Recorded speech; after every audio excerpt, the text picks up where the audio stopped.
அவங்க வந்து வர வச்சிருக்கோம். அதுக்கு முன்னாடி கடைசியா வந்து பாத்தீங்கன்னா இந்த திருமூர் கோயில்ல நடந்த இந்த சண்டை இருக்கு பாத்தீங்களா, இதனால இன்னைக்கு வந்து பாத்தீங்கன்னா அந்த திருமூர் காலபெருமாள் கோயில்ல கல்லர் திருக்கோலத்தில், அதாவது ரெட்டை வளரி கையில் வேலுடன் கால செண்டையோட கழுத்துல வந்து காதல வந்து பாத்தீங்கன்னா வந்து நீண்ட அந்த வண்டி கற்கன், மெத்த மேல்நாட்டு கல்ல பயன்படுத்தின அந்த வண்டி கற்கன், நீண்ட தலப்பாகை, இதோட வந்து பாத்தீங்கன்னா வெளியே காலபெருமாள் கோயில் வந்து பாத்தீங்கன்னா அங்க இருக்க காலபெருமாள் வந்து கல்லராவே காட்சி அளிக்கிறாப்புல. இதை விஷயத்தை கேட்டாலே உங்களுக்கு எல்லாருக்கும் ஞாபகம் வரும். கல்லழகருக்கு வந்து பாத்தீங்கன்னா இப்படித்தானே வர்றாப்புல அப்படின்னு சொல்லி.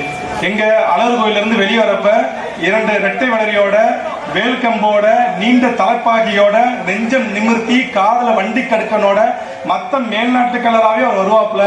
மதுரை வரைக்கும் போயிட்டு திருப்பி மதுரையில இருந்து மத்த மேல்நாட்டு கலராவே வருவாப்புல.